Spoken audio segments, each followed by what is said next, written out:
Welcome to this math session students. आज के math session में हम आपका नया चैप्टर शुरू कर रहे हैं, that is your M22 indefinite integral और इनडिफाइनाइट इंटीग्रेशन। ये पर्टिकुलरली आपका फर्स्ट चैप्टर है ऑफ इंटीग्रल कैलकुलस।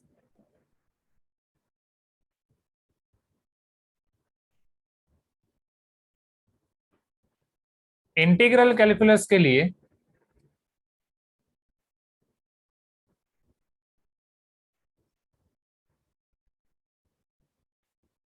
ये आपका सबसे बेसिक चैप्टर का काम करेगा। इंटीग्रल कैलकुलस में हम पहले कितने चैप्टर्स देखने वाले हैं वो मैं आपको बताता हूँ, फिर ये चैप्टर्स में हर एक सेक्शन में हम क्या देखने वाले हैं वो मैं आपको बताता हूँ, फिर इसका फर्स्ट सेक्शन शुरू करते हैं।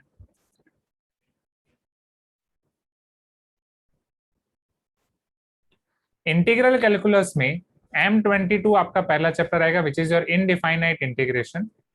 Then we will learn M23 which is your definite integration, and finally we will learn M24 which is your differential equation. अब डिफरेंशियल इक्वेशन वो एक कंबाइंड चैप्टर है आपके डिफरेंशियल इक्वेशन और इंटीग्रल डिफरेंशियल कैलकुलस और इंटीग्रल कैलकुलस का, क्योंकि इसमें हम डिफरेंशियल इक्वेशन को भी देखेंगे और डिफरेंशियल इक्वेशन का सॉल्यूशन भी देखेंगे, और डिफरेंशियल इक्वेशन का सॉल्यूशन फाइंड करने के लिए, उसको सॉल्व करने के लिए आपको इंटीग्रेशन का सहारा देखना पड़ेगा। तो जब जब हम डिफरेंशियल इक्वेशंस देखेंगे उसमें डिफरेंशियल कैलकुलस यूज होगा, जब जब उसका सॉल्यूशन फाइंड करेंगे तब तब उसमें इंटीग्रल कैलकुलस यूज होगा। अब M22 इनडिफाइनाइट इंटीग्रेशन हम कितने पार्ट्स में देखने वाले हैं वो डिस्कस करते हैं। 22.1, 22.2, 22.3, 22.4 ये थोड़ा बड़ा वाला चैप्टर है आपके पास। 22.1 में हम इसका बेसिक देखेंगे कि ये आपका इनडिफाइनाइट इंटीग्रेशन में बेसिक क्या है, ये इंटीग्रेशन कहां से आया है, जो हम M1 में ऑलरेडी देख चुके हैं। M1 में जितनी फॉर्मूला हमने इंटीग्रेशन की देखी थी उससे ज्यादा फॉर्मूला देखेंगे और उसके बेसिस पे सारे क्वेश्चन करेंगे।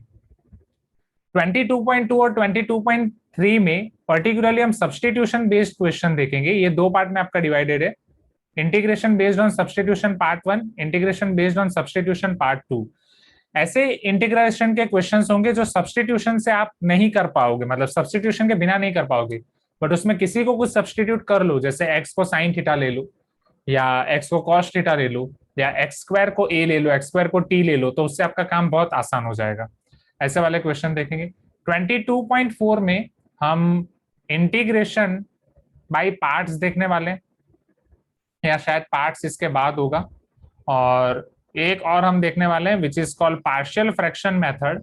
ये पार्शियल फ्रैक्शन मेथड हम यूज कर चुके हैं टेलीस्कोपिंग में। टेलीस्कोपिंग आपको याद है, राइट? जब हम सीक्वेंस एंड सीरीज देख रहे थे उसमें बड़े बड़े सीरीज वाले क्वेश्चन में टेलीस्कोपिंग में हम ऑलरेडी उसको यूज कर चुके हैं, वो सारी चीजें हम यहाँ पे करने वाले हैं।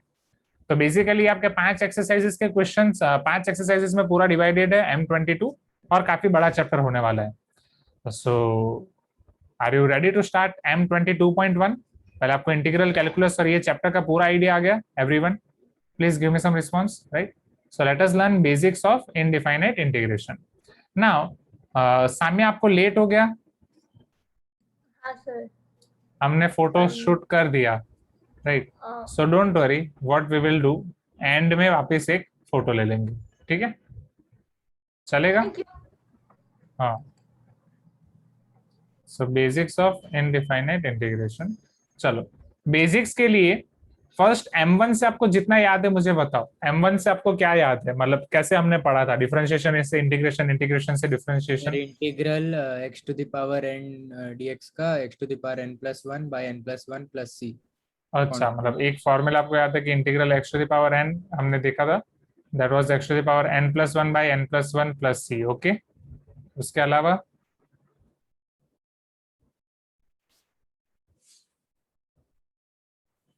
जो भी आपको याद है।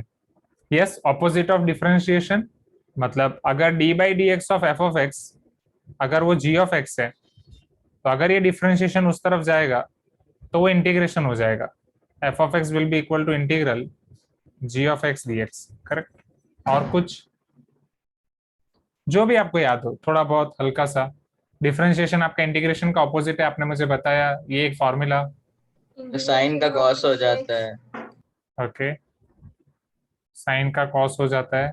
हाँ, सम बेसिक फॉर्मूला जो भी आपको याद है। और तो cos x plus c लिखना पड़ेगा। cos x plus c, ये c का लॉजिक क्या है? हम ये c क्यों लिखते थे यहाँ पे? तो कांस्टेंट सर जब जैसे वो अगर आगे sin x कांस्टेंट का रहता है तो उसका डिफरेंशिएशन 0 हो जाता है, इससे अपन को यस, वैल्यू मालूम नहीं रहती, इसलिए ऐड कर हाँ। देते हैं। जैसे अगर किसी फंक्शन एफ ऑफ एक्स का डिफरेंशिएशन अगर जी ऑफ एक्स है, तो अगर वो फंक्शन में कुछ कांस्टेंट ऐड कर रहा हूँ, suppose F of x plus 2, F of x minus 3000,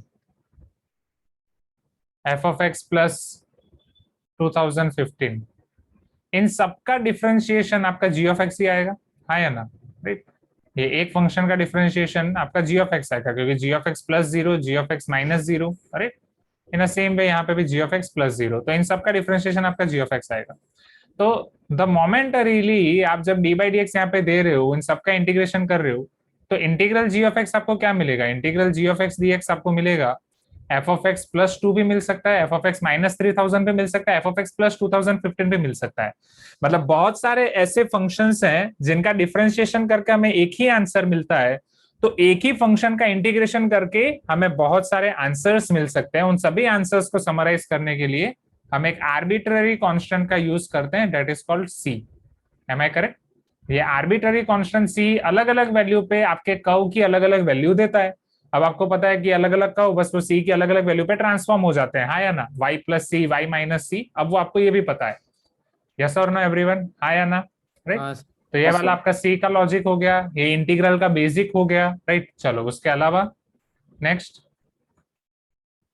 हाँ, साइन एक्स का डिफरेंशिएशन माइनस कॉस एक्स होगा। हमने कैसे याद रखा था, डिफरेंशिएशन में अगर आपका क्वेश्चन में सी है माइनस आएगा, इंटीग्रेशन में आंसर में सी आ रहा है तो वहां पे माइनस आएगा, राइट। उसको याद रखने के लिए आप ये भी याद रख सकते हो, Superman. Superman is of Marvel Comics और DC Comics, DC Comics, right. जिसको इनमें इंटरेस्ट है वो बाकी अपने तरीके से याद रखो। अब डीसी कॉमिक्स में ये आपका डी हो गया डी बाई डी एक्स, ये सी मतलब यहाँ पे कॉस वाले फंक्शन, कॉस हो गया, कॉसेक हो गया, कॉट हो गया, ऐसे वाले सारे इनवर्स वाले भी आ जाएंगे, राइट। अब ये मैंने दिखाया है आपको, राइट। डिफरेंशिएशन में मैंने बोला है डीसी कॉमिक्स, सुपरमैन, हाँ। तो सुपरमैन, हाँ, सुपरमैन की वन ऑफ द पावर्स क्या होती है कि वो अपनी आइस से रेज, राइट, हीट रेज और लेजर्स रेज को छोड़ता है, right. That is nothing but minus. तो वहां पे ये सुपरमैन अपनी माइनस साइन छोड़ देगा। क्लियर है एवरीवन, हाँ या ना? अब इंटीग्रेशन में उल्टा, इंटीग्रेशन में जब आंसर में सी आएगा तो वहां पे आपकी माइनस साइन आ जाएगी। यहां तक क्लियर है एवरीवन, राइट? चलो ओके। इसके अलावा और कौन कौन से बेसिक फॉर्मूले आपको याद है, टेल मी। एक आपको ये हो गई, इसके अलावा और कौन कौन से बेसिक फॉर्मूले याद है?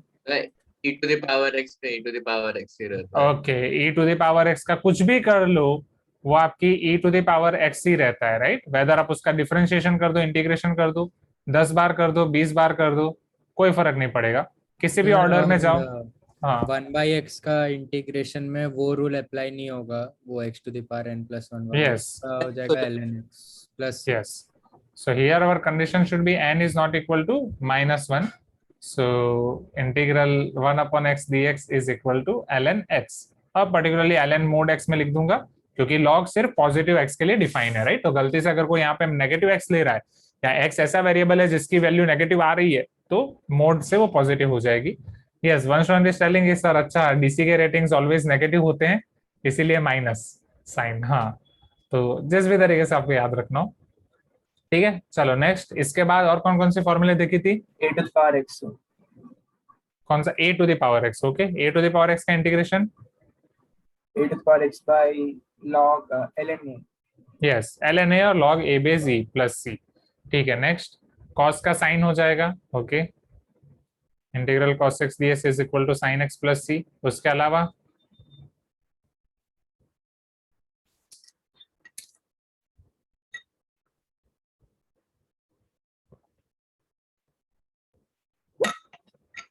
Yes Abhiram, your prediction is correct.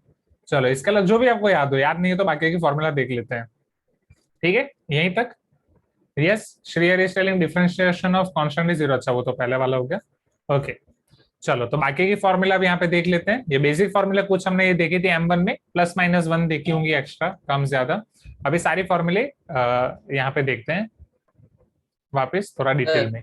हाँ, integration of sec square x tan x हो जाता था। 10x, तो 10x का differentiation sec square x, right, ठीक है। अब मैं सारी चीजें यहाँ पे स्टेप बाय स्टेप लिखता हूँ। Integral x to the power n वो एक साथ, राइट। ट्रिग्नोमेट्री वाली सारी एक साथ लिख देते हैं।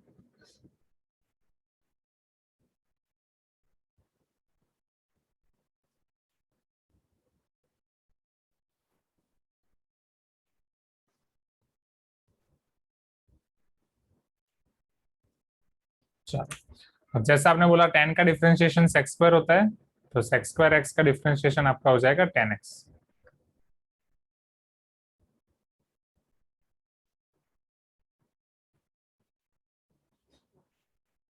cos x स्क्वायर का डिफरेंशिएशन हो जाएगा माइनस cot x। बोलो इसके अलावा और कुछ। sec x का डिफरेंशिएशन आपने पढ़ा था स्टूडेंट्स, sec x का डिफरेंशिएशन अभी हमने पढ़ा ना, sec x into tan x आया ना, तो उसका भी रिवर्स अप्लाई होगा, integral of sec x into tan x dx will be equal to sec x plus c, right. Similarly cosec के लिए integral cosec x into cot x is equal to minus cosec x plus c। Integration में देख रहे हो ना, output में यहाँ पे आपका c आ रहा है, वहां पे माइनस साइन आ रही है, राइट। चलो नेक्स्ट, इसके बाद ट्रिग्नोमेट्रिक में और इंटीग्रेशन ऑफ tan x क्या होगा? हाँ, इंटीग्रल ऑफ tan x क्या होगा हम देखते हैं। इंटीग्रल ऑफ tan x आपका होता है log mod sec x plus c। Integral of cot x आपका होता है log mod sin x plus c। Integral of बस sec x, हाँ sec x और इसका भी है, integral of sec x will be equal to log mod sec x plus tan x plus c। Integral of cosec x will be equal to log mod cosec x minus cot x plus c। फिर हमने differentiation में और कौन कौन सी फॉर्मूले देखे याद करो। इनवर्स फंक्शंस का डिफरेंशिएशन देखा कि नहीं, हाँ या ना, राइट। हाँ sir. D by D X of sine inverse X is 1 upon under root 1 minus x square. Similarly integral 1 upon under root A square minus x square आप कर रहे हो, that will give you sine inverse x by A plus C.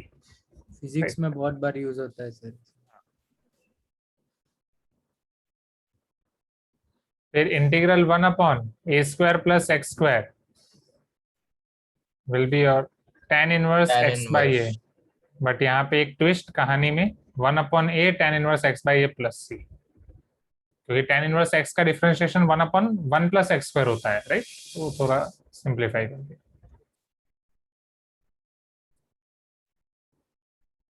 1 upon mod x under root x square minus A square D x.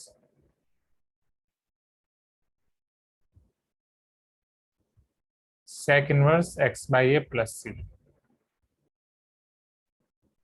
दूसरा, बाकी x to the power n के कुछ extra special case भी हैं root वाले, जैसे D by D X of root X आप क्या करते हो, D by D X of root X 1 upon 2 root X और नॉट, हाँ या ना, कुछ तो बोलो, हाँ सर। राइट। हाँ तो सर। उसी तरीके से इंटीग्रल 1 अपॉन रूट एक्स वो हो जाएगा 2 रूट एक्स प्लस सी, राइट, क्योंकि ये ज्यादा यूज होता है तो डायरेक्टली हो जाएगा। Yes, one student is asking sir mode का इंटीग्रल क्या होगा, तो उसके लिए पहले आपको ये मोड को दूर करना पड़ेगा, एक्स पॉजिटिव है या नेगेटिव है उस हिसाब से। सिमिलरली ग्रेटेस्ट इंटीजर फंक्शन, इन सब में पहले इसको दूर करना पड़ेगा, उसके बाद ही आप उसमें लिमिट अप्लाई कर सकते हो, मोड अप्लाई कर सकते हो, या डिफरेंशिएशन, मतलब उसके बाद लिमिट अप्लाई कर सकते हो, डिफरेंशिएशन अप्लाई कर सकते हो, इंटीग्रल अप्लाई कर सकते हो।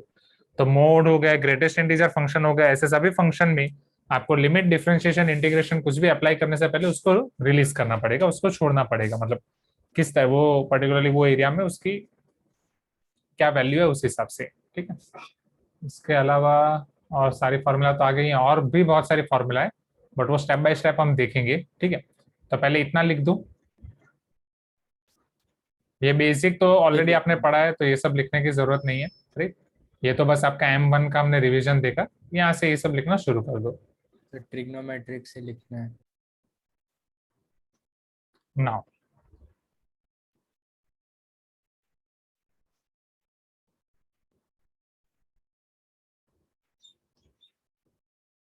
वर्किंग रूल, और जिसका दूसरा नाम हम बोल सकते हैं प्रॉपर्टीज ऑफ इंटीग्रेशन। अब समझना स्टूडेंट्स, यहाँ पे ना वर्किंग रूल में अब ये जो सी आपका आर्बिट्ररी कांस्टेंट है ना, ये बहुत महान है। इसमें आपके इंटीग्रेशन की बहुत सारी फिलोसॉफी छुपी हुई है। इंटीग्रेशन में होता क्या है, जैसे मान लो साम्या को कुछ और आंसर आया, ओवेश को कुछ और आंसर आया, प्रांजल को कुछ और आया, तो आर्यन को कुछ और आया, और ये सारे आंसर सही हो सकते हैं। Are you getting my point? Your all the answers can be true. क्यों? समझो यहाँ पे, अगर मैं इंटीग्रेशन 1/√1 - x² को लिख रहा हूं, क्या मैं इसे साइन इनवर्स x लिख सकता हूँ? Please give me some response, क्योंकि ये तो उसकी फॉर्मूला है। दूसरा साइन इनवर्स x का डिफरेंशिएशन 1/√1 - x² होता है, हाँ या ना? Please give me some response, right? हाँ सर। कॉस इनवर्स x का डिफरेंशिएशन भी यही होता है, बट सिर्फ माइनस साइन का फर्क है, हाँ या ना? तो क्या मैं इसको Cos inverse minus cos inverse x भी लिख सकता हूँ, minus cos inverse x plus C, हाँ या ना? Please give me some response. समझ रहे हो? नहीं? बोलो ना। यस ठीक है, छोड़ो छोड़ो, जिसको पता नहीं चला। अगर यहाँ पे माइनस है, cos इनवर्स x का डिफरेंशिएशन ये होता है माइनस, cos इनवर्स x का डिफरेंशिएशन -1/√1 - x² होता है, तो -1/√1 - x² का इंटीग्रेशन को minus cos inverse x, minus को उधर भेज दो, सो इंटीग्रल 1/√1 - x² dx, इसे मैं minus cos inverse x minus c लिख सकता हूँ। Please give me some response, हाँ या ना एवरीवन? राइट। अब इसी का आंसर साइन इनवर्स x भी है, और इसी का answer minus cos inverse x भी है। तो क्या ये दोनों सेम है? साइन इनवर्स x और minus cos inverse x same है? नहीं सर। अगर ये दोनों सेम है तो sign inverse x plus cos inverse x तो 0 होना चाहिए, बट हमने पढ़ा था sign inverse x plus cos inverse x तो π/2 होता है, हाँ या ना? तो क्या जो हमने पढ़ा वो सब गलत पढ़ा था, या अभी जो हम पढ़ रहे हैं वो गलत पढ़ रहे हैं, या सब कुछ बस सिर्फ एक माया जाल है और सब घूम घूम के अल्टीमेट 0 ही होता है, हाँ या ना? हाँ। सो इसकी फिलोसॉफी पूरी छुपी हुई है सी के अंदर, हाँ या ना? Right.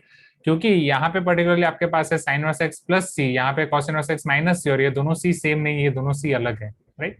We know that sine inverse x को मैं π/2 माइनस कॉस इनवर्स x लिख सकता हूँ, हाँ या ना everyone? Please give me some response, right? Sine inverse x को मैं π/2 माइनस कॉस इनवर्स x लिख सकता हूँ कि नहीं? Please give me some response, right? तो ये जो sine inverse x plus C है, sin inverse x plus c will be equal to π/2 minus cos inverse x plus c, right? तो यहाँ वाला c और यहाँ वाला π/2 plus c, ये दोनों फर्क है यहाँ पे। Are you getting my point everyone? Right. तो this c will be used here in π/2 somewhere। तो ये जो c का फिलोसॉफी है, ये c की वजह से आपको कई बार आंसर्स अलग अलग आएंगे, एंड बोर्ड्स में भी कई बार आपके सीनियर्स, आपके सुपर सीनियर्स हर बार यही क्वेश्चन पूछते थे, क्या सर हमारा आंसर सही है? एग्जामिनर को कैसे पता चलेगा कि जो हमने किया है वो भी सही है, जो साम्या ने किया है वो भी सही है, जो सान्या ने किया है वो भी सही है, और दोनों को सही देना है? सो डोंट वरी, जब उनकी आंसर की निकलती है आंसर शीट चेक करने के लिए, उसमें सारे आंसर्स अवेलेबल होते हैं। ओके, आपके सारे के सारे आंसर्स सही हैं। तो सी की फिलोसॉफी यही है कि आपके 2 से 3 आंसर आ सकते हैं। क्या ये चीज पता चली एवरीवन सबको, हाँ या ना?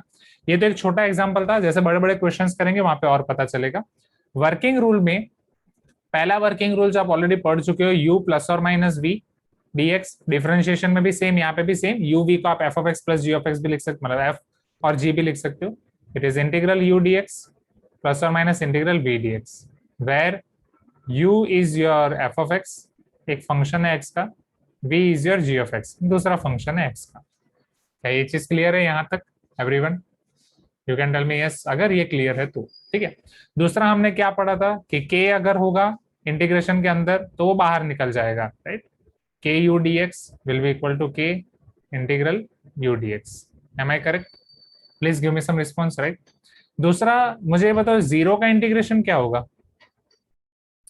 Is it 0?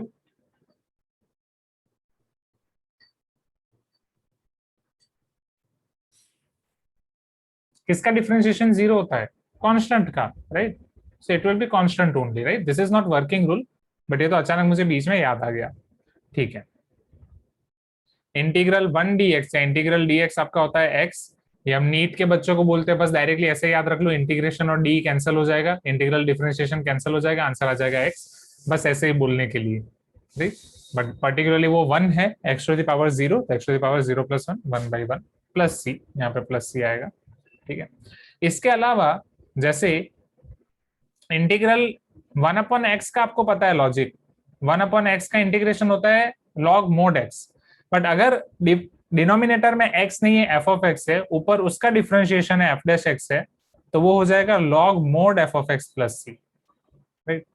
ऐसे वाले जो क्वेश्चंस हैं, मतलब ऐसे वाले जो फॉर्मूला हैं, वो आपको बहुत काम आएंगी। मान लो square root f of x है, यहाँ पे f dash x है, तो 1/√x का 2√x होता है, ये 2 times square root f of x हो जाएगा प्लस c। सिमिलरली अगर f of x to the power n है, उसका डिफरेंशिएशन उसके बाजू में है, तो वो हो जाएगा f of x to the power n+1 upon n+1 plus c। हाँ, I will show you the examples. यहाँ पे एग्जांपल देखते हैं। जैसे मान लो ये इंटीग्रल डिनोमिनेटर में x² + 1, इसका डिफरेंशिएशन है 2x यहाँ पे, तो इसका डायरेक्टली आंसर हो जाएगा log mod x² + 1 plus c। Are you getting my point? आप पूछोगे सर इसके पीछे का रीजन क्या है, तो रीजन के लिए आपको थोड़ा सस्पेंस रखना पड़ेगा, वो आपको 21.2 में पता चलेगा। Are you getting my point students? Right, same. हाँ, सब्स्टिट्यूशन। यहाँ पे अगर आपका स्क्वायर रूट x² + 1 है, ऊपर इसका डिफरेंशिएशन है 2x, this will be your 2 times square root x² + 1 plus c। और सेम यहाँ पे अगर मान लो x² + 1 टू द पावर 3 है, यहाँ इंटू 2x dx है, so this will be x² + 1 to the power 4/4 plus c। Are you getting my point? मैं लिखने के लिए पूरा टाइम दूंगा, पहले समझ लो एवरीवन, राइट।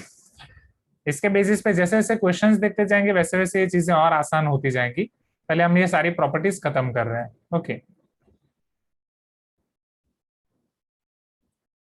ठीक है,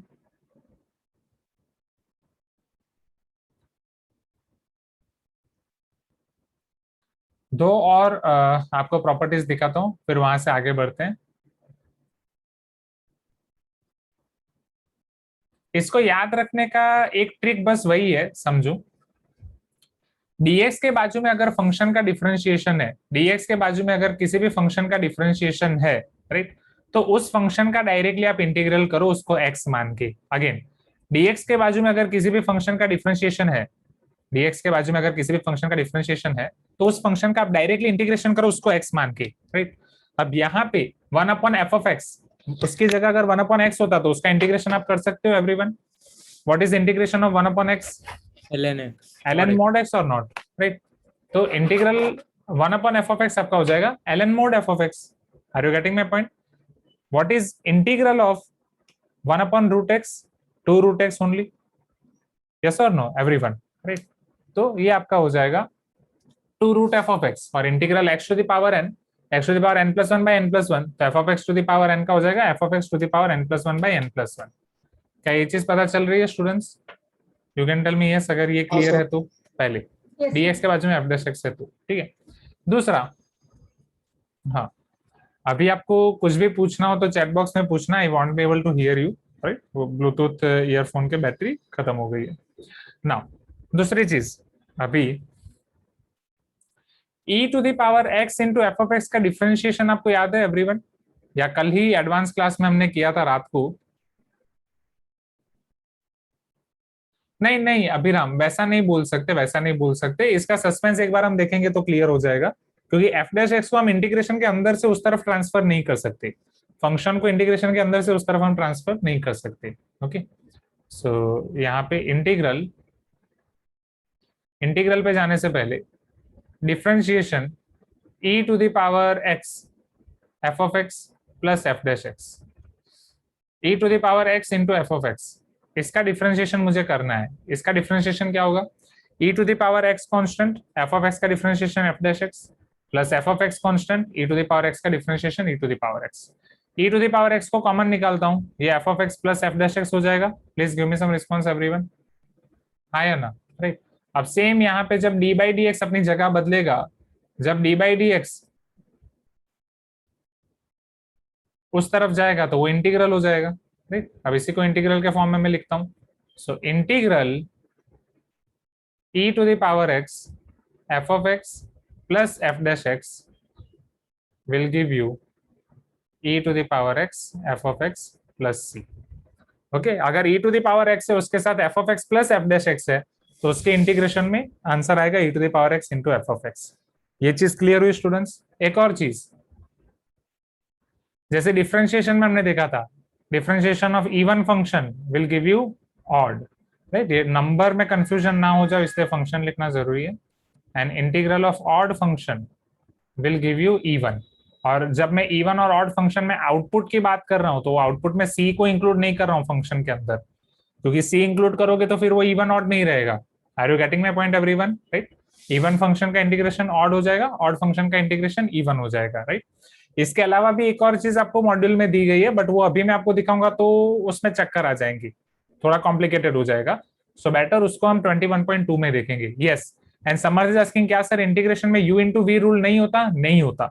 u into v rule certain condition के साथ है जो हम पढ़ेंगे इंटीग्रेशन बाय पार्ट्स में, राइट? जो आपका 21.5 में आएगा। इंटीग्रेशन बाय पार्ट्स 21.5 है और ये पार्शियल फ्रैक्शन वाला 22.4 है। तो 22.5 में हम integral u into V D x पढ़ेंगे, right? Integral u into V with certain conditions, कि वो कंडीशन क्या है। Okay, so before starting that आप ये फटाफट लिख दो, वर्किंग रूल ऑफ इंटीग्रेशन और प्रॉपर्टीज ऑफ इंटीग्रेशन, फिर इसके क्वेश्चन शुरू करते हैं एंड थोड़ा जल्दी। हाँ ठीक है, सो बोलो एफ डैश एक्स हमारे पास है, वहां से एफ ऑफ एक्स फाइंड करना है, तो एफ ऑफ एक्स आपका integral F dash x D x हो जाएगा।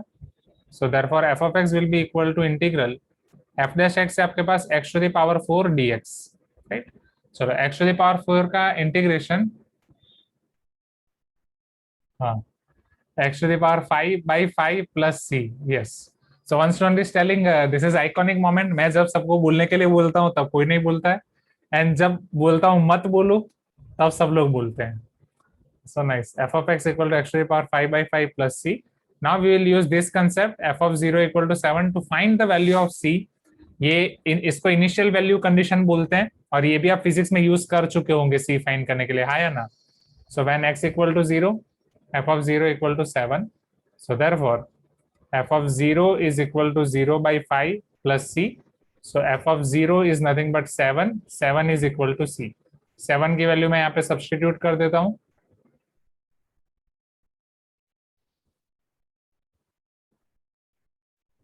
So therefore, f of x is equal to x to the power 5 by 5 plus 7.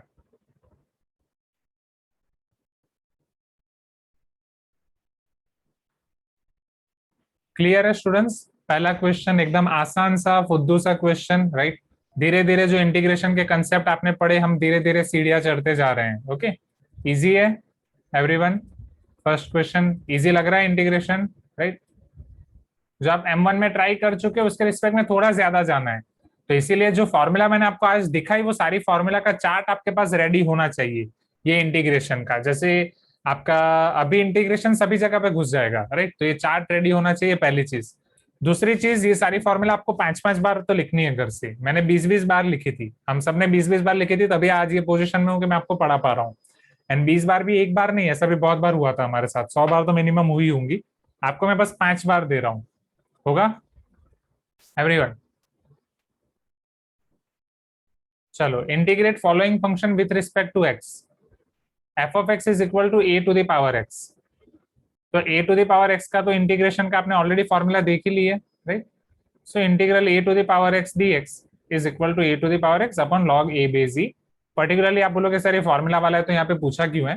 यहाँ पे आपको शायद डिफरेंशिएशन से डिराइव करने के लिए पूछा होगा कि d by dx of a to the power x, a to the power x log a base e होता है, तो d by dx उधर जाएगा तो इंटीग्रल हो जाएगा, लाइक दैट। आप डायरेक्ट लिख सकते हो, नॉट एन इश्यू, क्योंकि ऐसा आपको कोई नहीं पूछने वाला, बोर्ड्स में भी कोई नहीं पूछेगा। सेकंड, एफ ऑफ एक्स आपको दिया गया है minus cosec x into cosec x plus cot x. So therefore integral minus cosec x into cosec x plus cot x, ये क्या होगा देखते हैं। अब इंटीग्रेशन में आपको ये पता है कि इंटीग्रेशन में प्रोडक्ट रूल नहीं होता है, तो जब भी आपके पास दो फंक्शन प्रोडक्ट में होंगे हम उसे सिंप्लीफाई करके प्लस माइनस में कन्वर्ट करने की कोशिश करेंगे, क्योंकि द मोमेंट हम उसे प्लस माइनस में कन्वर्ट कर देते हैं हम वहां पे वर्किंग रूल अप्लाई कर सकते हैं। So this will be equal to integral cosec into cosec, वो हो जाएगा आपका minus cosec square x, plus minus minus cosec x into cot x dx।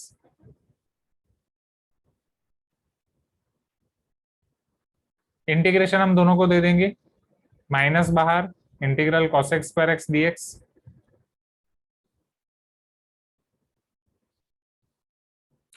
Again दूसरे इंटीग्रेशन में से भी माइनस बाहर, cosec x into cot x dx।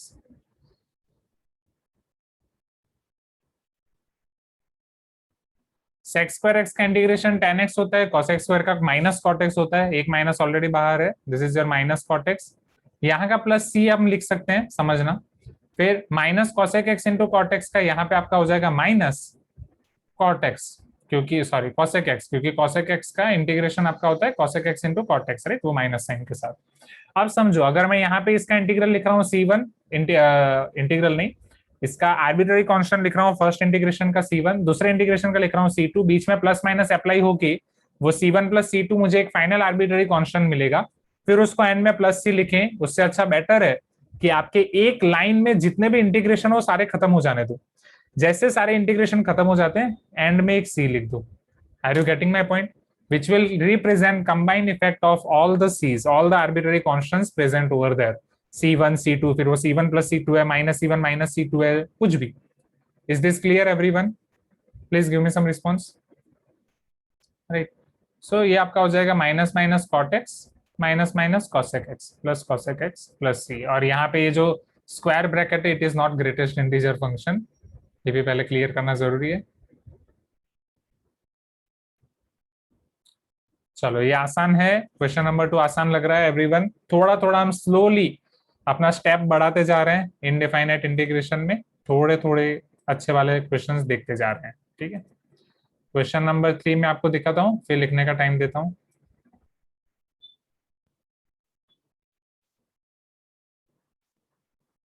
Turn on your video everyone।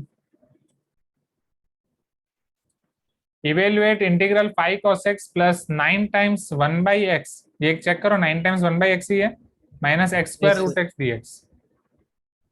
ये कुछ और है वही है, ओके।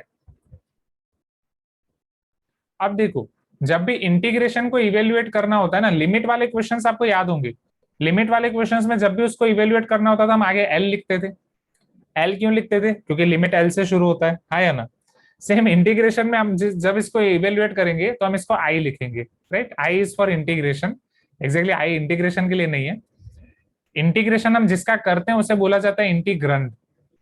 इंटीग्रंड का आप इंटीग्रेशन कर रहे हो, उससे जो आंसर मिलता है उसे बोला जाता है इंटीग्रल, ओके। तो इंटीग्रल का हम आई लिखते हैं। यहाँ तक क्लियर है एवरीवन, राइट। लिमिट में ऐसा कुछ नहीं था, तो वो आपका लिमिट ही था, राइट। तो limit of function, so here I will be equal to integral 5 cos x plus 9 by x minus x square root x dx। चलो पहले बीच में प्लस माइनस है तो सबको सेपरेटली दे सकते हैं। यहाँ पे कांस्टेंट बाहर आ सकता है 5 इंटीग्रल cos x dx, कांस्टेंट बाहर आएगा 9 integral 1 upon x dx minus integral x square root x dx। हाँ नहीं ऐसा नहीं है लिमिट में। चलो कॉस का इंटीग्रल क्या हो जाएगा एवरीवन? कॉस का इंटीग्रल क्या होगा? साम्या, सान्या, श्रेयरी, निधि, साइन एक्स और नॉट, राइट। सारे सी को मिला के एंड में एक सी लिख देंगे। 9 1 अपॉन एक्स का इंटीग्रेशन लॉग मोड एक्स। चलो माइनस, अब जैसा मैंने आपको बोला था, यहाँ पे जब भी आपको कोई भी लॉग दिखेगा उसका बेस ई ही है, क्योंकि डिफरेंशिएशन में भी लॉग बेस ई यूज होगा, इंटीग्रेशन में भी यही यूज होगा। एक्स स्क्वायर रूट एक्स के लिए हम क्या कर सकते हैं? ओ माय गॉड, ये तो दो फंक्शन का मल्टीप्लीकेशन है, एक्स स्क्वायर और रूट एक्स। अब एक्स स्क्वायर और रूट एक्स मल्टीप्लीकेशन के लिए तो हमारे पास रूल ही नहीं है, अब क्या करेंगे? इसका इंटीग्रेशन कैसे किया जाए? ये तो बहुत बड़ी दुविधा है, हाँ या ना? यस हाँ, ये रूट एक्स को मैं x to the power half लिख सकता हूँ everyone. This is x square into root x which will be equal to x square into x to the power half. Am I correct? Please give me some response. अब इन दोनों के बीच में product है तो ये 2 प्लस हाफ हो जाएगा, 2 2 4 प्लस 1, ये एक्स टू द पावर 5/2 हो जाएगा। फिर एक्स टू द पावर 5/2 पे मैं इंटीग्रेशन अप्लाई कर सकता हूँ, right. So this will be 5 sin x plus 9 log mod x minus x to the power 5/2 plus 1 upon 5/2 plus 1 plus C. हाँ ठीक है समर, जस्ट अ मिनट, अभी कर पाओगे, थोड़ा चार्ज हो जाए। Is equal to 5 sine x plus 9 log mod x minus x to the power 7/2 upon 7/2, और 7/2 को मैं 2/7 कर सकता हूँ, minus 2/7 plus c whole common dx। ना बाबा ना, समझो ये dx क्या है, यहाँ पे dx कोई सेपरेट एंटिटी नहीं है। इंटीग्रल dx एक साथ इंटीग्रेशन का सिंबल है। जैसे d/dx आपका एक साथ डिफरेंशिएशन का सिंबल है, उसी तरीके से इंटीग्रल dx एक साथ इंटीग्रेशन का सिंबल है। जैसे आपका इंटीग्रेशन खत्म होता है, वो दोनों सिंबल गायब हो जाते हैं, इंटीग्रेशन और dx दोनों गायब हो जाते हैं। Are you getting my point? It is like Thanos, वो आएगा, स्नैप करेगा, उसका काम हो गया, वो चला जाएगा। So integral dx। Are you getting my point everyone? हाँ या ना? राइट रोहित, तो ये dx कॉमन होगा, वो वाला clear? Doubt? So this is your final answer of I.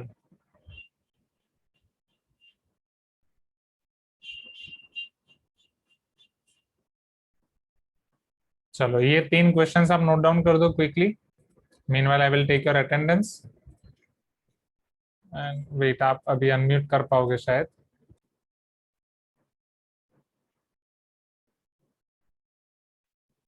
हाँ आप पता नहीं चला मैं तो आपने क्या लिखा सर, चेन रूल जैसा कुछ होता है इंटीग्रेशन में। ओके कुछ की जगह वो एम आ गया, तो मैं पूछ रहा था मुच होता है, ये क्या हो गया? ठीक है, चेन रूल जैसा इंटीग्रेशन में कुछ नहीं होता है।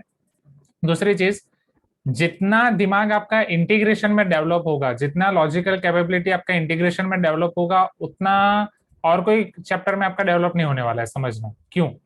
क्योंकि डिफरेंशिएशन में आपके पास बस अलग अलग टाइप के डिफरेंशिएशन है, अलग अलग फॉर्मूला है कि ऐसा है तो ऐसा अप्लाई करो फिनिश, ऐसा है तो ऐसा अप्लाई करो तो फिनिश। इंटीग्रेशन में हर क्वेश्चन आपके लिए न्यू अपॉर्चुनिटी है कि उसको कैसे आप कन्वर्ट करोगे। अगर वो आपके पास डिवीजन में या प्रोडक्ट में दिया तो उसे प्लस माइनस में किस तरीके से कन्वर्ट किया जाए। हाँ कुछ कुछ टाइप में आपको दूंगा कि अगर ऐसा ऐसा है तो ऐसा करो, ऐसा ऐसा है तो ऐसा करो, राइट? हाँ yes, like limit without L Hopital, agree Abhiram. Limit without L Hopital में भी जैसे आप अलग अलग सोचते हो कि अगर एल हॉपिटल नहीं और हमें करना है तो हम कैसे कर सकते हैं, कैसे कर सकते हैं, और कुछ लिमिट के क्वेश्चन जो बिना एल हॉपिटल के होते ही नहीं है, राइट? वैसे इंटीग्रेशन में जैसे लिमिट में तो चलो एल हॉपिटल आपके पास बैकअप भी है, इंटीग्रेशन में ऐसा कोई आपके पास बैकअप नहीं है, ठीक है? तो प्लस माइनस में कन्वर्ट करने के लिए आप बहुत सारी चीजें सीखोगे। चलो अब इसको समझते हैं, क्वेश्चन नंबर 4। सर जैसे अगर साइन 2x का डिफरेंशिएशन होता तो वो हाँ 2 cos 2x हो जाता, हाँ बट अगर इंटीग्रेशन होगा तो वो minus cos 2x divided by 2 हो जाएगा ना। हाँ, वो डिवाइडेड बाई 2 वाला पढ़ेंगे, वो सिर्फ इसके लिए है, वो हमने m1 में पढ़ा था। x की जगह अगर ax प्लस b हो तो सिर्फ उसके लिए है, हाँ ठीक? मतलब वो हाँ डिफरेंशिएशन में होता हाँ था और इधर हाँ डिवाइड होता है। हाँ। हाँ now Samarth is asking one good question, sir अगर कोई मल्टीपल करेक्ट वाला है एंड उसमें 2 या ज्यादा आंसर्स आ रहे हैं तब क्या करें? तब क्या करें? करना ही पड़ेगा, कोई ऑप्शन नहीं है। वहां पे जो एक आंसर आ रहा है वहां से निकालने पड़ेंगे, वो सी के साथ खेल खेल के दूसरे आंसर निकालने पड़ेंगे। मतलब वहां पे आंसर्स के पॉइंट ऑफ व्यू से जाना पड़ेगा, पहले एक आंसर आना चाहिए, फिर बाकी के जो ऑप्शंस दिए गए, मान लो आंसर बी है, तो बाकी के आंसर्स में आपको खेल खेल के देखना पड़ेगा कि ये इसमें कन्वर्ट हो सकता है या नहीं, इसमें कन्वर्ट हो सकता है कि नहीं, इसमें कन्वर्ट हो सकता है कि नहीं, like that. But JEE mains में तो सिंगल करेक्ट ही होगा, so don't worry about it. JEE advance के लिए definitely you need to check.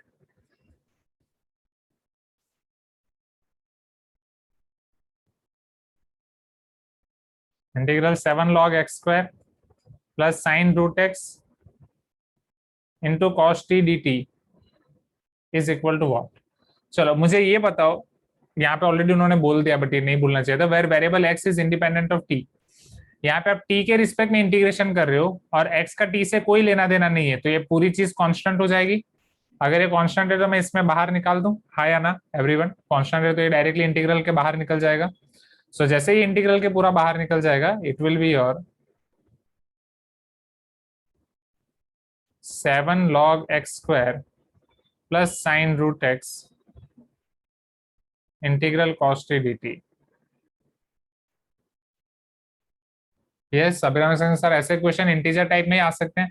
Integer type में आपके इंटीग्रेशन वाले क्वेश्चन आ सकते हैं, but not indefinite integration, definite integration वाले, राइट? क्योंकि इनडिफाइनाइट इंटीग्रेशन में आपका आंसर आएगा, वो एक फंक्शन आएगा। डिफाइनाइट इंटीग्रेशन में वो एक वैल्यू आएगी, नहीं राइट? सर, वैसे नहीं नहीं, तो कितने वो लोग ऐसे possible दे देते हैं कि आ सकता है वैसे इंटीग्रल इज nx/3, तो n का वैल्यू क्या है? हाँ,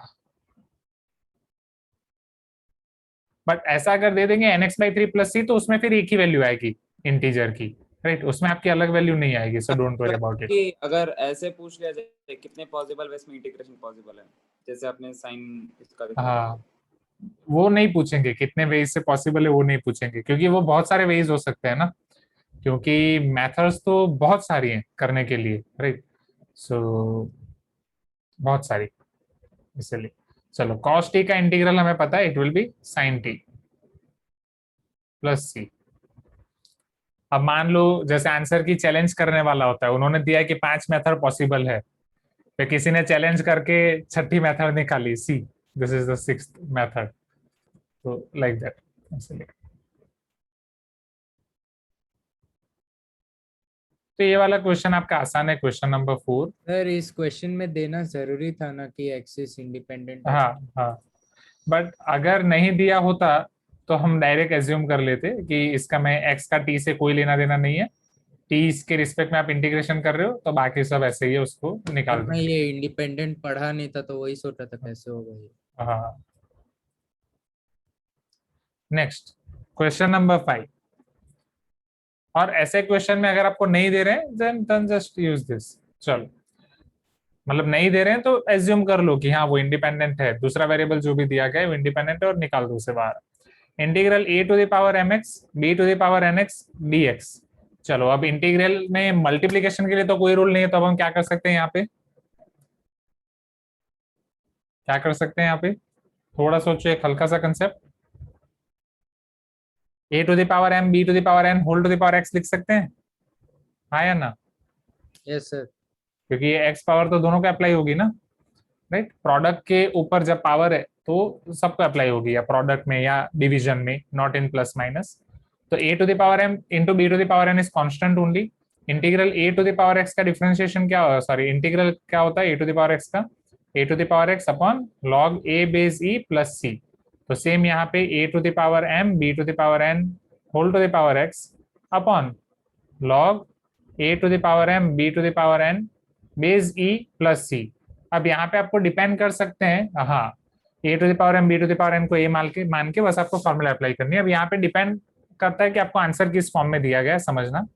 जैसे a⁴m b⁴n x, ये आपको क्वेश्चन में दिया गया था a⁴m x b⁴n x। Am I correct? a⁴m x b⁴n x, एक तो पहले ये है। दूसरा जो डिनोमिनेटर है उसमें आप लॉग वाला रूल अप्लाई कर दो, product rule, log a plus log b।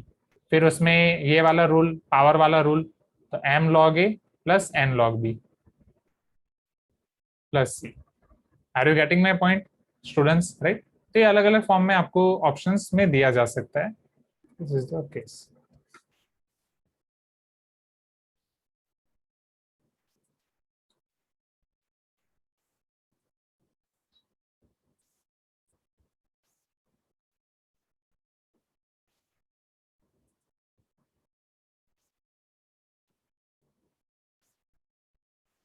Now let us see question number 6। Question number 6 में आपको आपके थोड़े फिजिक्स वाले कंसेप्ट याद आ जाएंगे।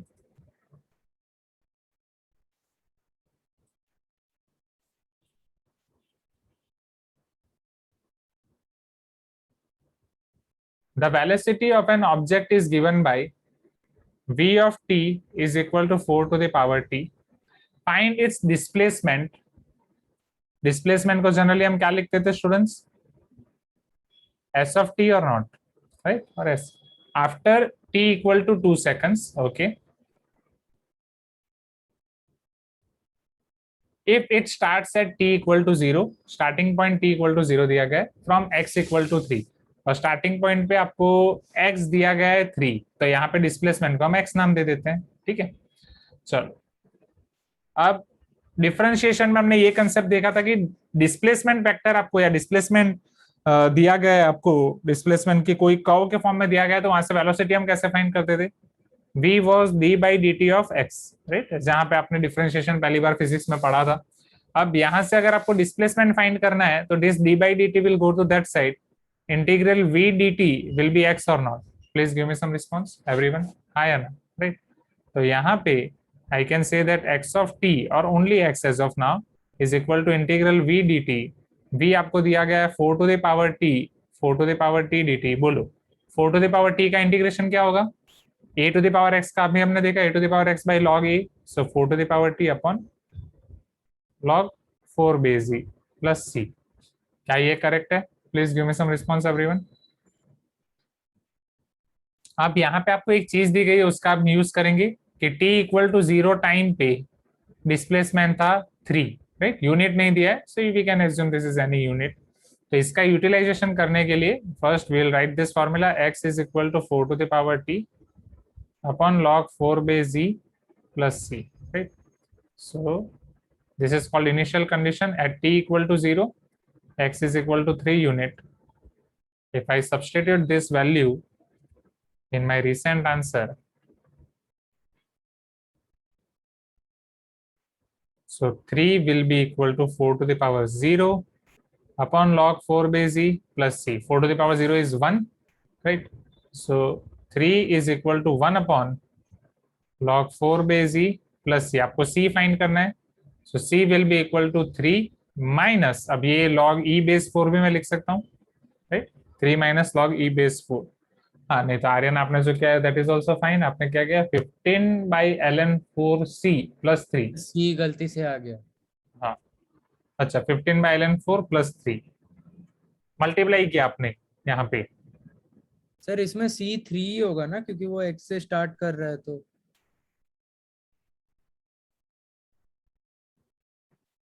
t इक्वल टू 0 पे x इक्वल टू 3 यूनिट्स दिया हुआ है क्वेश्चन में।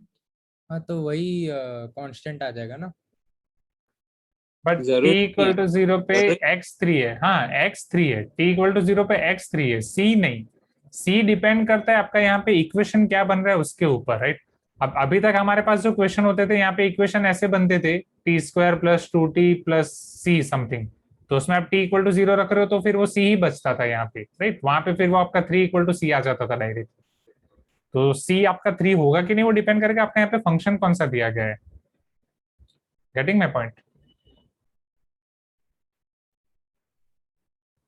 अभी हम c की वैल्यू यूज करेंगे, हमें बस डिस्प्लेसमेंट ही फाइंड करना है ना।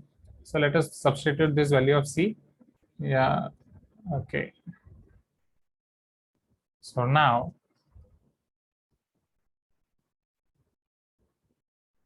x of t will be equal to 4 to the power t log 4 base e, वो हो जाएगा आपका log e base 4 plus c की जगह पे हो जाएगा 3 minus log e base 4। log e base 4 को अगर आप कॉमन निकाल रहे हो so that will be your 4 to the power t minus 1 log e base 4, denominator में लिख रहे हो log 4 base e, वो अब डिपेंड करेगा अगर आपको ऑप्शन दिए गए हैं तो उसमें log e base 4 दिया है, डिनोमिनेटर में 4 base e दिया है, just you can check, right. अगर मैं स्टैंडर्ड फॉर्म में लिखूं तो log 4 base e थोड़ा अच्छा लिखता है और कुछ नहीं, प्लस 3।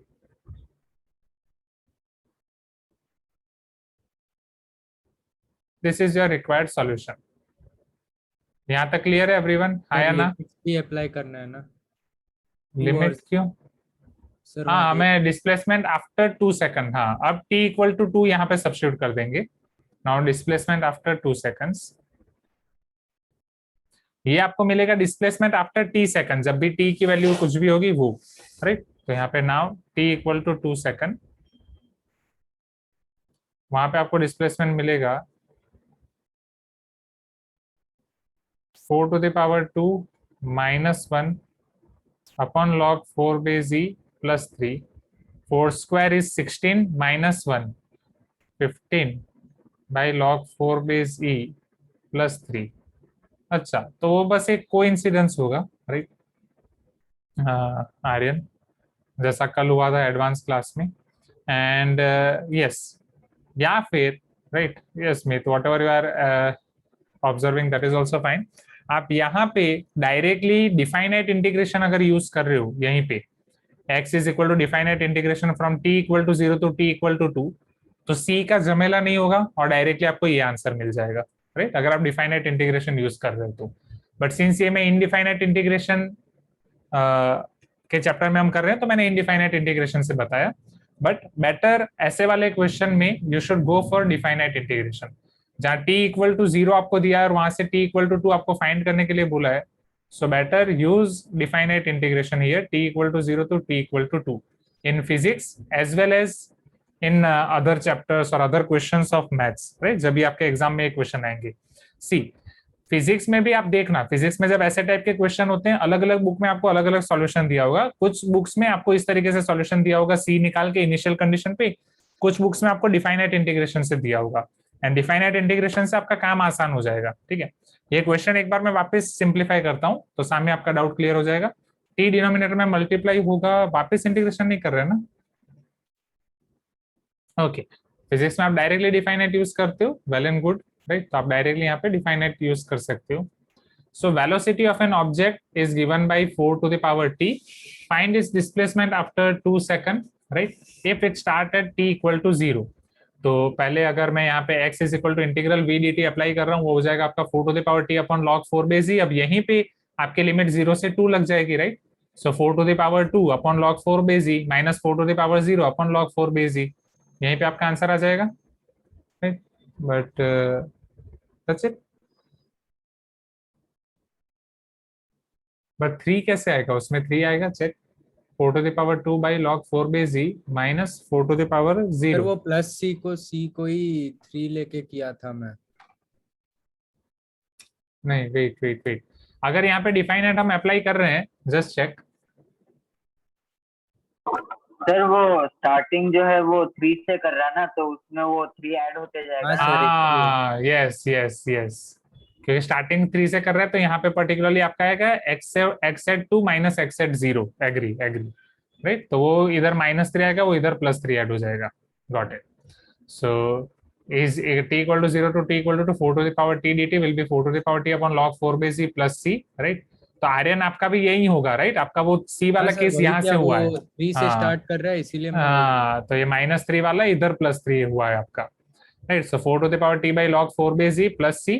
अब यहाँ मैंने c फाइंड किया पहले, या फिर आप डायरेक्ट यहाँ पे upper limit minus lower limit कर दोगे तो ये वाला आ जाएगा, और यहाँ पे आपका -3 होगा, वो राइट हैंड साइड आएगा तो +3 हो जाएगा। हमने जिस तरीके से किया, t इक्वल टू 0 पे 3 यूनिट रख के c की वैल्यू मिली 3 माइनस log e बेस 4, वो वाली वैल्यू xt में रख दी, तो xt का आपका इक्वेशन बन गया हर एक टाइम t पे, मतलब after each and every t second you can find displacement like this, जिसमें t इक्वल टू 2 सेकंड आप सब्स्टिट्यूट करके ये वाला आपका फाइनल आंसर आ रहा है। इज दिस क्लियर एवरीवन, हाँ या ना, राइट। तो जब आप यहाँ पे t equal to 0 to t equal to t रखोगे तो वो पर्टिकुलरली आपको आंसर मिलेगा x of 3 minus x of 0 का, right. So this will be your x of 2 minus x of 0, x of 2 minus x at 0, और x at 0 आपको दिया गया है 3, ठीक है। फिर यहाँ पे उसका करके इंटीग्रेशन करके जो भी आंसर आएगा उसमें बस आपको ये वाला -3 उधर जाएगा तो +3 हो जाएगा। So definite integration will be better in this type of questions। चलो ये क्लियर है, question number 6 everyone. Can we move to next in class exercise 2 type of questions, right. In class exercise 1 यहाँ पे खत्म होती है, उसमें 6 क्वेश्चंस थे। इन क्लास एक्सरसाइज 2 में भी बाकी के 6 क्वेश्चंस हैं, वो फटाफट कर देते हैं। अब इन क्लास एक्सरसाइज 2 के 6 क्वेश्चन समझने से पहले हमने जो फॉर्मूले आपके क्लास 11th में M1 में पढ़े थे इंटीग्रेशन के, थोड़े एक्स्ट्रा फॉर्मूले, वो टाइप के एक्स्ट्रा फॉर्मूले यहाँ पे भी हैं, राइट। बट वो एक्स्ट्रा फॉर्मूले के लिए बस एक ही कंडीशन समझो, यहाँ पे वो कंडीशन क्या है वो आप इसमें वर्किंग रूल में ही लिख सकते हो। जैसे आपको ये पता है कि f of x का इंटीग्रेशन g of x हो रहा है। Yes, Rohit is asking class कब तक है, 4:15 तक, राइट, क्लास 4:15 तक है। ये वीक हम सारी क्लास में 15 मिनट्स एक्स्ट्रा ले रहे हैं रोहित, राइट, क्योंकि लास्ट वीक का 1 आवर एडजस्ट करने के लिए। Okay, see here everyone. So integral f of x dx, अगर वो आपका g of x होता है तो f of x में अगर x की जगह आपका कोई लीनियर फंक्शन है x का, सपोज ax प्लस b, तो उसका इंटीग्रल हो जाएगा g of ax plus b और आगे 1/a plus c। Are you getting my point everyone? g of ax plus b plus c as it is, बस अंदर अगर ax प्लस b है तो बाहर 1/a आ जाएगा। यहां तक क्लियर है स्टूडेंट्स? इसको नीट वालों को हम ऐसे समझाते हैं डायरेक्टली समझने के लिए कि डिफरेंशिएशन में हम क्या करते हैं, अंदर जो भी एक एक्स की जगह दूसरा फंक्शन होता है यू, तो वहां पे चेन रूल अप्लाई करते हैं, बाजू में उसका डिफरेंशिएशन करते हैं। यहाँ पे डिनोमिनेटर में उसका डिफरेंशिएशन कर रहे हैं, दैट्स इट। वो उनको समझाने के लिए, ऐसे याद रखने के लिए, उल्लू बनाने के लिए। But real reason is something और समथिंग एल्स, जो आप पढ़ोगे सब्स्टिट्यूशन मेथड में। अभी के लिए बस आप डायरेक्ट समझ लो, ये ax प्लस बी है तो बाहर 1/a आएगा। Shall we move everyone? ये वाले क्वेश्चंस आपने देखे थे ना, ये वाले छोटे छोटे क्वेश्चन, जितनी फॉर्मूला आपने देखी थी उसकी M1 में। लगता है अब आपके दिमाग में एक अलार्म पूरा बिठा के रखते हो, 4 बजे बाद क्लास में कुछ सुनना नहीं है, कुछ रिप्लाई देना नहीं है। जब ये ईयरफोन की बैटरी खत्म हो जाती है तब रिप्लाई देते हो। ठीक है, बैटरी खत्म हो गई है। Turn on your video everyone. Clear sir. हाँ, I is equal to integral e to the power 3x plus 7 plus x plus 2 whole square dx।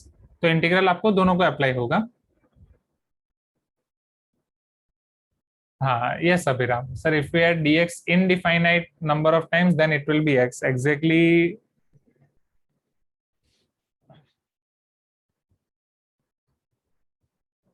उसमें हम देखेंगे आपके डिफाइनाइट इंटीग्रेशन का पहला कंसेप्ट ही, राइट, वो limit n tends to infinity वाला, उससे वो रिलेटेड है, राइट। चलो, so this will be integral e to the power 3x plus 7 dx plus integral x plus 2 whole square dx।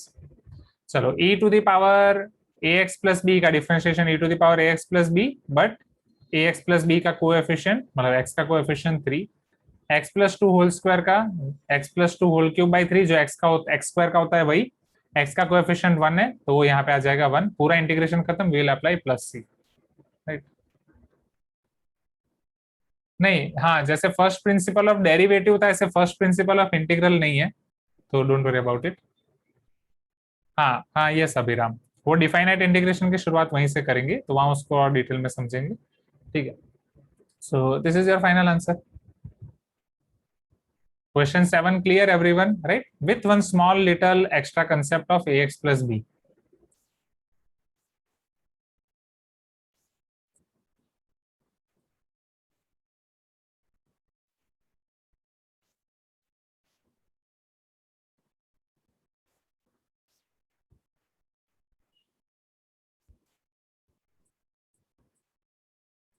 आप मानोगे नहीं, हम कैलकुलस में पढ़ते हैं लिमिट पहले, फिर डिफरेंशिएशन, फिर इंटीग्रेशन, और इंटीग्रेशन में भी पहले इनडिफाइनाइट, उसके बाद definite.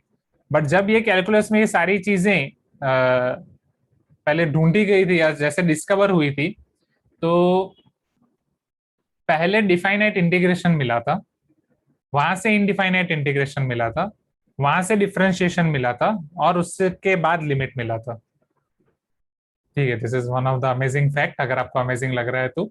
Summer, this is the formula, exactly ये जोड़ी में है ये फॉर्मूला। सर अभी आपने फॉर्मूला में f of ax plus b लिखा है, और जो ऊपर क्वेश्चन किया और उसका integral g of ax plus b आया, पर हमने जो क्वेश्चन किया उसमें तो f of ax plus b जो था वही f of ax plus b आ गया था। क्योंकि e to the power x का डिफरेंशिएशन इंटीग्रेशन वही होता है, तो वो e to the power x special case है, राइट। अच्छा, यहीं तो पे अगर मान लो, हाँ, यहीं पे अगर मान लो sin 3x प्लस 7 होता, तो sin का इंटीग्रेशन क्या होता है, माइनस कॉस होता है, राइट। तो ये f है, ये यहाँ पे g हो गया, और यहाँ पे डिवाइड बाई 3। अच्छा ठीक, तो g को मैं f डैश लिख दूं सर, चलेगा? g को f डैश,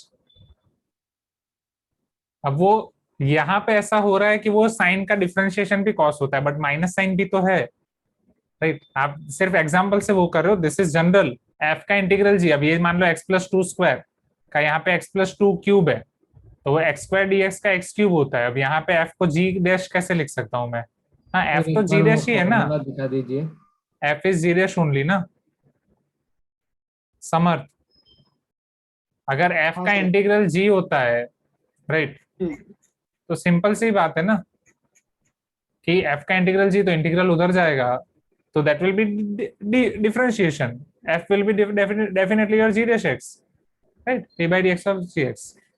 अच्छा ठीक हाँ है आर्यन, दैट इज राइट. हाँ राइट.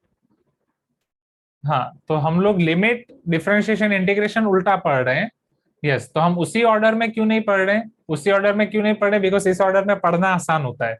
लिमिट पढ़ने के बाद लिमिट से डिफरेंशिएशन और इंटीग्रेशन पढ़ना आसान है. रिवर्स ऑर्डर में जाना मुश्किल हो जाता है. तो उनको वो ढूंढने में बहुत मुश्किल हुई, तो उन्होंने ये सोचा कि अब हमारे पास जो जनरेशन आएगी उसको इतनी मुश्किल नहीं होनी चाहिए, इसलिए उन्होंने कैलकुलस में पहले लिमिट लिखा, फिर डिफरेंशियल कैलकुलस लिखा, फिर इंटीग्रल कैलकुलस लिखा. फिर आज की जनरेशन में वो सारी चीजें हम ओरिहंत और आपके सेंगेज, वो सब अलग अलग पब्लिकेशन से ये सब पढ़ते हैं. चलो जाएं आगे. ठीक है, question number 8 everyone see. sec x plus tan x whole square. तो a plus b whole square पहले अप्लाई करते हैं. sec square x plus 2 times sec x tan x plus tan square x dx. अब ये integral इन तीनों terms को apply होगा. So it is equal to integral sec square x dx plus 2 times integral tan x into sec x dx plus integral tan square x dx. चलो इन सब में से आपके पास किसका इंटीग्रेशन है, किसका नहीं है बोलो. sec स्क्वायर की फॉर्मूला है, tan x into sec x की फॉर्मूला है, क्या tan स्क्वायर की फॉर्मूला है? नहीं है, राइट. sec स्क्वायर की आपके पास फॉर्मूला डायरेक्ट tan x, क्योंकि tan x का डिफरेंशिएशन sec स्क्वायर x होता है. ये आपके पास फॉर्मूला है sec x, क्योंकि sec x का differentiation sec x into tan x होता है. बट tan स्क्वायर x के हमारे पास फॉर्मूला नहीं है. तो tan स्क्वायर x का हम कैसे कर सकते हैं? दिमाग चलाओ, मेंटोस खाओ, दिमाग की बत्ती चलाओ. tan स्क्वायर को क्या किसी ऐसे फंक्शन में हाँ कन्वर्ट कर सकते हैं जिसके इंटीग्रेशन की फॉर्मूला हमारे पास है sec square x minus 1. yes, we know that 1 plus tan square x is equal to sec square x, so tan square x is equal to sec square x minus 1 integral sec square x minus 1 dx. are you getting my point everyone, right? so this is new here. इसी तरीके से मान लो कभी exam में cot square x आ गया तो उसमें भी आप यही अप्लाई करोगे, हाँ या ना, right? cos x square x minus 1. So this is equal to tan x plus 2 times sec x plus sec square x का इंटीग्रेशन हो जाएगा tan x minus 1 का इंटीग्रेशन x, सारे इंटीग्रेशन खत्म तो प्लस c.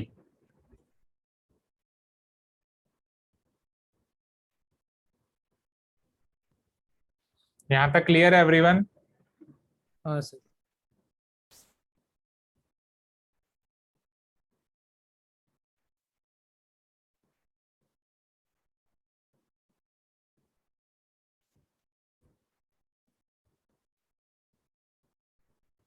चलो क्वेश्चन नंबर 9, 2 tan x. हाँ हाँ यस राइट. यहाँ पे रोहित इज टेलिंग सर ये tan x plus tan x तो 2 tan x हो जाएगा ना. हाँ, so you should also right tan x plus tan x 2 tan x plus 2 sec x minus x plus. बस अब इसके बाद ये मत बोलना सर यहाँ पे 2 कॉमन भी निकलेगा ना. आप जितना सिंप्लीफाई कर सकते हो वैसा आप लिख देना 2 times tan x plus sec x minus x plus c. Clear है एवरीवन, राइट? चलो क्वेश्चन नंबर 9 अब देखा जाए. क्वेश्चन नंबर 9 में आपको बोला गया है evaluate integral cos 2x upon cos x plus sin x dx.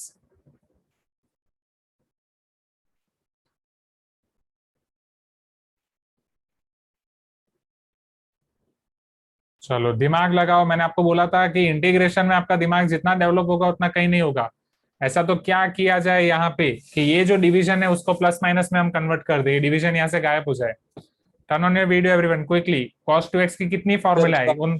हाँ directly cos square x minus sin square x करके उसको a square minus b square वाला फॉर्म आ जाएगा, तो a minus b a plus b करके cut हो जाएगा. Yes definitely right. वही सेम समर्थ ने लिखा है यहाँ पे, ओवेश ने लिखा है, right? So cos 2x is cos square minus sin square, a square minus b square अगर मैं अप्लाई कर रहा हूँ तो cos x minus sin x, cos x plus sin x.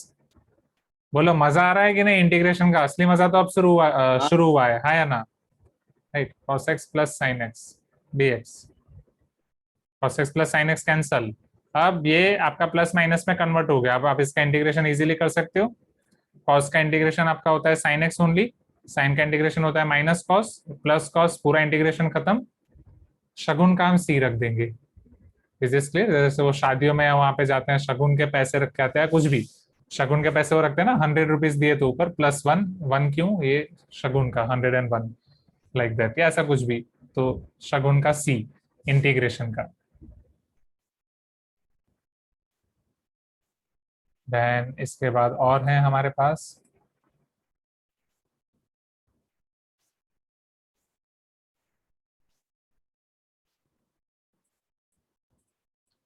चलो बाकी और 3 question students. Question number 10, integral cos cube x dx कैसे किया जाए? सर उसे cos 3x + 3 cos x by 4 लिख देंगे। यस, सो हम उसे किसी भी तरीके से प्लस माइनस में कन्वर्ट करना है। We are knowing formula of cos 3x, cos 3x is equal to 4 cos cube x minus 3 cos x। उसमें से अगर cos क्यूब x को मैं सब्जेक्ट बनाऊं, so 4 cos cube x will be equal to cos 3x + 3 cos x और not, right. cos cube x को अगर subject बनाऊं तो that will be equal to 1/4 cos 3x + 3 cos x। ये values यहाँ पे सब्स्टिट्यूट कर दें तो cos क्यूब x आपका हो जाएगा 1/4 integral cos 3x + 3 cos x।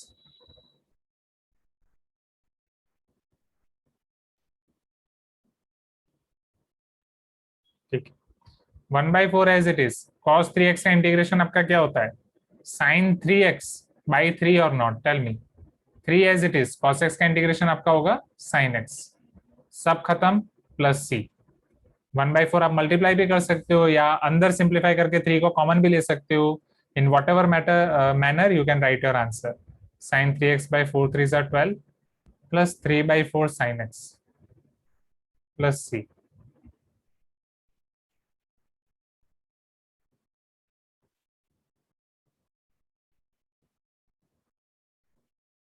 क्या ये चीज क्लियर है एवरीवन? क्वेश्चन नंबर 10 आसान है। इसी तरीके से जैसे यहाँ पे cos क्यूब का पूछा गया था, वैसे sin क्यूब का पूछेंगे तो भी हम सेम मेथड करेंगे, हाँ या ना एवरीवन? sin क्यूब के लिए भी सेम मेथड अप्लाई होगी। स्पेशल इफेक्ट के लिए मुझे एक स्पीकर लाके रखना पड़ेगा यहाँ पे, नहीं तो एलेक्सा आपसे अच्छा रिस्पॉन्स देती है। Now i is equal to integral करके हाँ। रूट x से डिवाइड कर देने से हो जाएगा। हाँ, तो ये इजीली हो जाएगा। Can I give it to you from homework everyone? Right, 1 + x whole cube will be a³ + b³ + 3ab into bracket a + b, so whole divide by root x which is equal to 1 + x³ + 3x + x²। इन सबको root x से आप divide कर दो, फिर सभी जगह पे आप इजीली इंटीग्रेशन कर सकते हो। करेक्ट है? हाँ रोहित, आई एग्री, राइट। एक क्वेश्चन और देख लो। I know you guys are tired, बहुत थक गए हो, बहुत पढ़ लिया है, बट थोड़ा एक क्वेश्चन बस और पुश कर लो, राइट। एक क्वेश्चन बस और पुश कर लो, आपकी कैपेसिटी बढ़ जाएगी, आप जेई के लिए और नजदीक पहुंच जाओगे। क्वेश्चन नंबर 12, लास्ट क्वेश्चन, इसके बाद कुछ नहीं। चलो यहाँ पे सोचो, थोड़ा सोचो, यहाँ पे क्या कर सकते हैं? 4 cos square x 2x लिख सकते हैं। क्या लिख सकते हैं? 4 अच्छा, cos square 4 cos square x 2x, okay. अच्छा, मतलब 4 से मल्टीप्लाई और डिवाइड करेंगे तो नीचे sin 2x आ जाएगा। See what Abhiram is thinking here, कि अगर मैं 4 से मल्टीप्लाई कर रहा हूँ, नीचे 4 से कर रहा हूँ, 4 sin square cos square, वो 2 sin cos होल स्क्वायर हो जाएगा। सो it will B 4 upon sin 2x square, 1 upon sin square cos x square हो जाएगा 4 cos x square x, right. और वहां से cos x square 2x, वहां से हम उसका इंटीग्रेशन कर सकते हैं क्योंकि cos x स्क्वायर की फॉर्मूला हमारे पास है। सर उसके नहीं तो अलावा हम, ये नीचे sin स्क्वायर या cos स्क्वायर में से एक को 1 माइनस ऐसे लिख के कर सकते हैं ना। बट फिर क्या होगा, मान लो कि अगर मैं इसको sin स्क्वायर ये 1 माइनस sin स्क्वायर में कन्वर्ट कर रहा हूँ, फिर ये आपका sin square minus sin to the power 4 होगा। हाँ सर, फिर अटक जाएंगे, है ना? हाँ, so that is also nice, but ये वाला कहीं और काम आ सकता है हमें, पर्टिकुलरली ये क्वेश्चन में नहीं। बट ये जो ऊपर 1 दिया है, क्या उसे मैं sin square plus cos square लिखूं? राइट, अगर उसे मैं sin square plus cos square लिख रहा हूं तो ये आपका किस तरीके से सिंप्लीफाई होगा? sin square upon sin square into cos square plus cos square upon sin square into cos square. ये कैंसिल, ये कैंसिल, ये 1 अपॉन cos स्क्वायर आपका sec स्क्वायर हो जाएगा, 1 upon sin square cos x square हो जाएगा।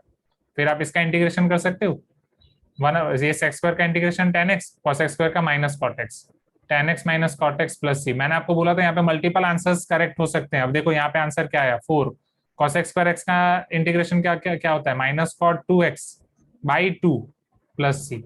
तो एक आंसर है आपको -2 cot 2x प्लस सी, और एक आंसर है आपका 10x minus cot x plus C, and दोनों both answers are correct. Is this clear everyone? Hi Anna, everyone, please give me some response. Yes sir. Yes Right. sir. हाँ, sir तो पीछे आज यही दिया है -2 cot 2x प्लस सी. पीछे नहीं, ये दोनों आंसर दिया है. दोनों दिया है और दोनों करके दिया। दोनों दिया है. हाँ, तो आज का आपका होमवर्क रहेगा M22.1. इसके होमवर्क क्वेश्चंस भी आप ट्राई कर लो. कल मैथ्स की क्लास नहीं है तो आपके पास इनफ टाइम है. और M22.1 की जो फॉर्मूले हैं वो फॉर्मूला बुक में आपको 5 टाइम्स लिखनी है, राइट. जो M1 की बेसिक फॉर्मूला आपको ऑलरेडी आती है वो 5 टाइम्स नहीं लिखनी है, जो नहीं आती है वो लिखनी है, ठीक है. और बस ठीक है, होमवर्क एक्सरसाइज के सारे क्वेश्चन ट्राई करो. नेक्स्ट क्लास में ये फिनिश करेंगे और 22.2 शुरू करेंगे. ओके.